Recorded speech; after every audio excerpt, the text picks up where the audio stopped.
Let me get it out the way right away. It's going down tonight. UCLA.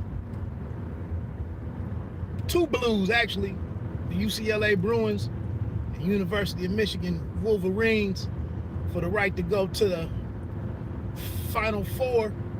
Juwan Howard, let's get it.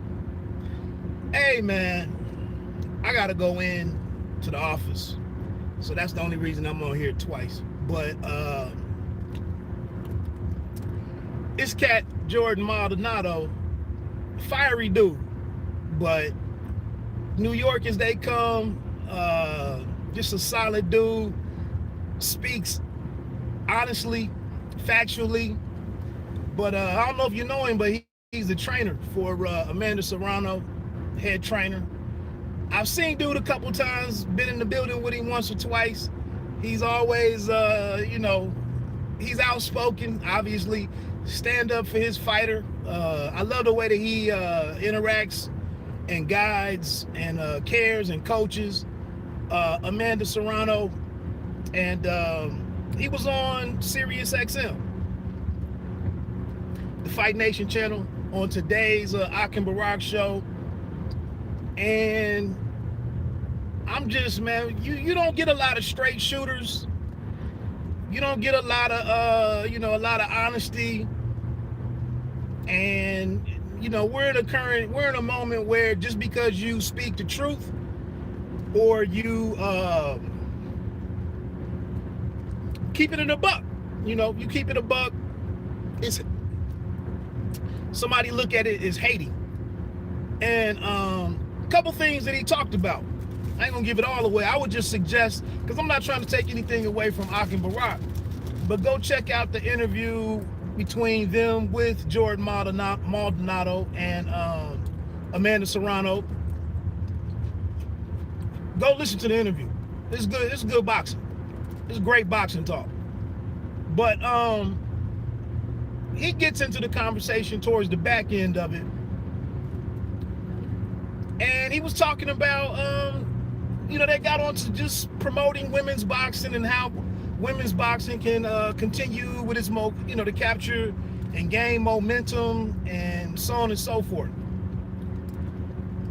And it got around to, do they make a all women's, should they go with all women's cards, or should you move the women onto the men's cards and showcase them and just let it be a process? And Jordan Maldonado said he went back to where I was with the Claressa Shields show that was on Fight TV a few weeks ago. And I know I had longtime boxing writer, PBC writer, PBC Premier, BoxingChampions.com writer, Karen A. Tate on the following morning to or the next day or the 2 days later, whatever, to recap that event. But I know Karen, like, she's not going to complain, and she's not gonna call people out, and kind of not gonna piss in anybody's Cheerios or anything, not gonna really cause any waves and whatnot. And this is why I did my own recap the night of the show. I talked about it by myself because I don't want to drag anybody else into it, but the show wasn't that great. I understand everything about the show, but when you want people to give you money, when you want people to pay you for stuff, when you want people to buy your product, you got to deliver. And sometimes at the outset, the first time that you do anything, you might have to over deliver. But I understood the whole way that it was going to be very challenging for Salida Promotions and Claressa Shields to do that. But that doesn't I get it. And that's the risk of all of this stuff. And that's why these pay-per-views and the stalemates such as Crawford and Spence, that's why this stuff is what it is. But Maldonado said, hey, he said he was good with his fighter, Amanda Serrano, being on the undercard of a men's event. He said all day he would prefer that versus women having their own cards.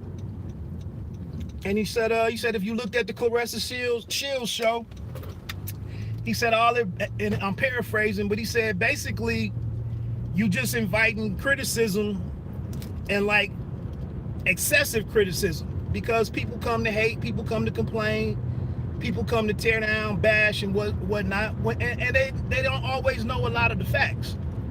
And I agree with them. And shout out to the sister, Jamie Mitchell. I think that was the name of the one of the fighters on there. Her opponent was overwhelmed and outclassed. Marlene, as a late add to the show, she probably did that as a favor. Or Golden Boy, got her a date or whatever. But she came on short notice. I think her opponent's name was Shelly Barnett, maybe. Shelly Barnett wasn't really up to snuff. The rematch between Danielle Perkins and Monica Harrison, I believe. You can't put some of that stuff on TV, man. There's no damage control for none of that. Might not be any way to come back from that. And I thought Jordan Maldonado was speaking out on it and speaking candidly on it. I appreciate that brother's honesty.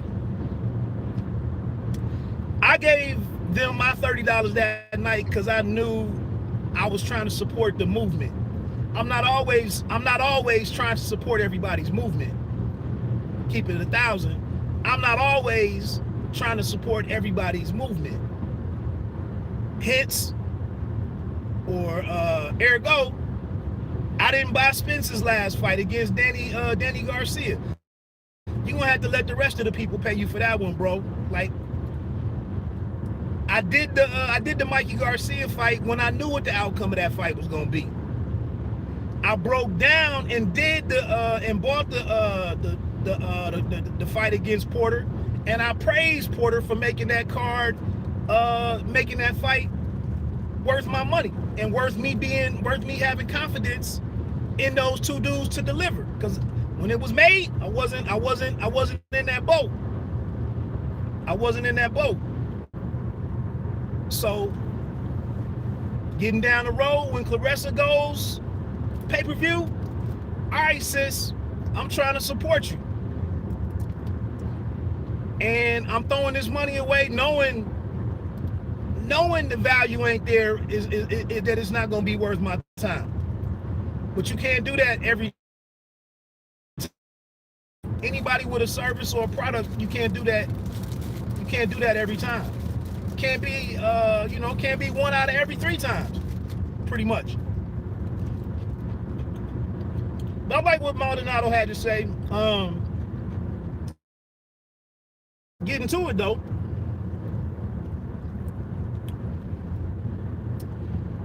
Lou DiBella, Amanda Serrano's promoter, he getting ready to roll out these cards, these all-women cards on a UFC Fight Pass.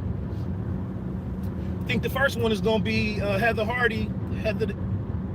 the Heat Hardy against Jessica Camara from Canada. That's not a bad fight. That's not a bad fight. I don't know what the rest of the card. I haven't went back to check what the rest of the card could be, but it's not all that bad of a fight. But I'm just if I go look on UFC Fight Pass, can I get it for $9 a month? And then what else am I gonna watch for the rest of the month on UFC Fight Pass? I don't know. I might have to let that one pass. I'm gonna look into it because I like Lou DiBella. I like Lou DiBella's roster. I like a lot of his talent, to be honest with you. The Charles Conwell Golem fight that's on Ring City, pretty sure that's Lou DiBella. Stephen Shaw and Jermaine Franklin. I'm pretty sure that's Lou DiBella. So I'm pulling for the roster, but I don't know if I can go do that subscription just for Heather Hardy, and Jessica Camara. So, you know, if you're gonna have that type of reluctance, or, you know, people having strong reservations about buying in, I don't really know what the payoff is in organizing all women's cards. But you know, I guess that's a risk he's willing to take, and he continues to fight that fight for the women. So I salute him. I think Melissa St. V is also on that card too. So it's a couple names. I saw Kamara and St. V fight in Hammond, Indiana last year. That might have been at the end of 2019. Maldonado also made some very important points about content creators, YouTubers, writers, bloggers, IG livers, pointing out that, you know, wannabes, as he called us. I got no problem with none of that. But he got to talking about the fight that broke down between Serrano and 140-pound undisputed champion Katie Taylor last year. And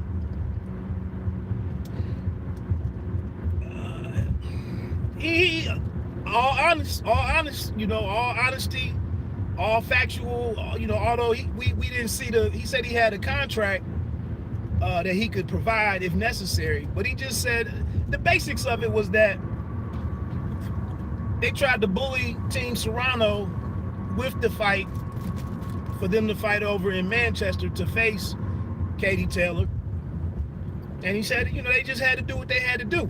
But he said the one thing that people don't know and don't always consider when we go out, because I saw a thread on I saw a thread on Facebook last night about Bud and Spence.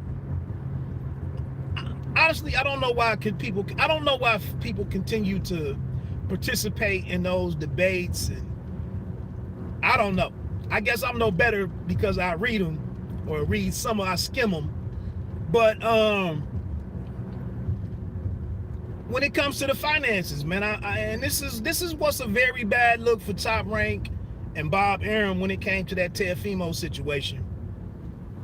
Besides the email that Todd DeBuff supposedly sent to Matchroom, what was a bad look to me was the fact that you were able, Team Lopez made it able for you to put a great fight on ESPN and satisfy your network partner, do great business and performance numbers and all of that type of stuff. The fight was, you know, it delivered. It was solid, despite the slow start from Lomachenko.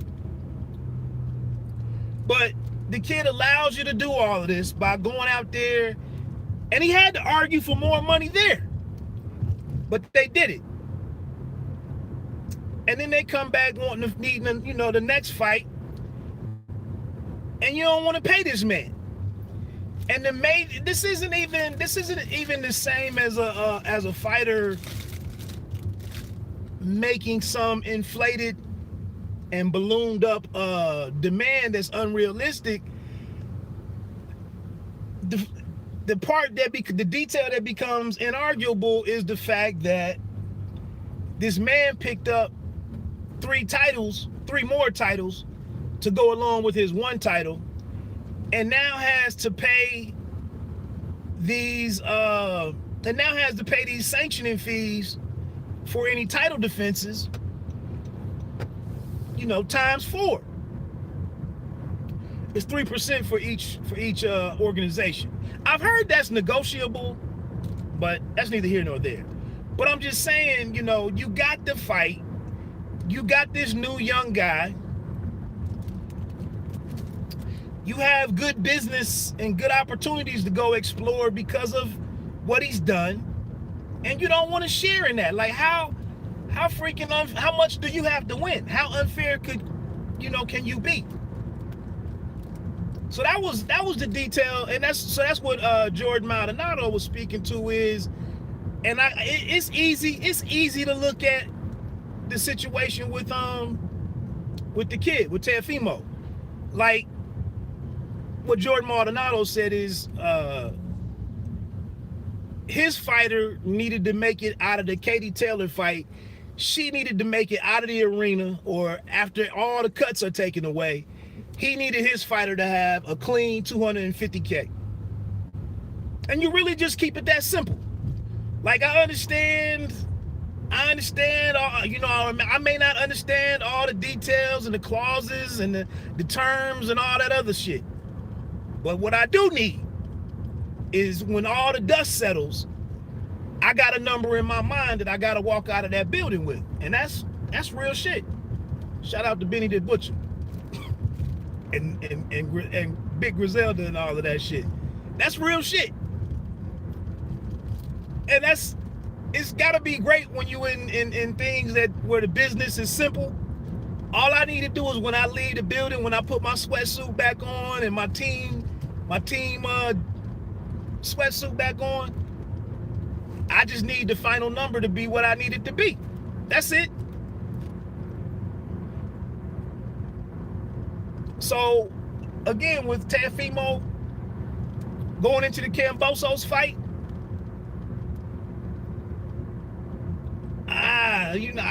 we got to take our stand. We got to take our stand.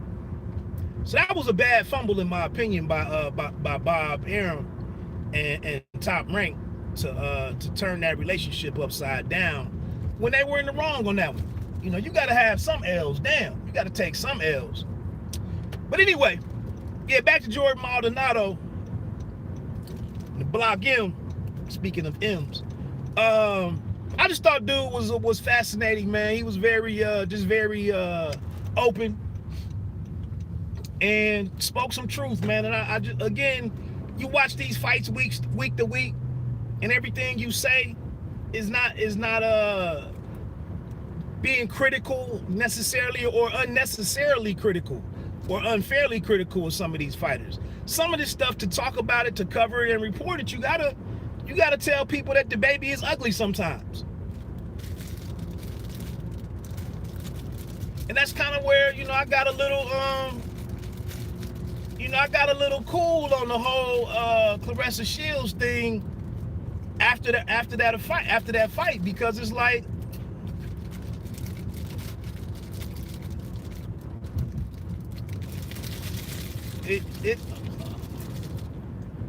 I'm happy for you. I'm happy for you, and good business for you, sis. But this is just the start. Like, this really, damn. Wow. And Claressa said as much. To her credit, she said as much. She said that they were doing it. One of the reasons for doing it was to get that baseline and to get some numbers, that they hadn't had previously, so that you can go back to the table and negotiate from a better position and whatnot. So she understood it. But sometimes what's understood gets pushed to the side when they go back to get back on the microphone, and then we hear the silliness come in. The other thing that they talked about, and Amanda Serrano mainly responded to it,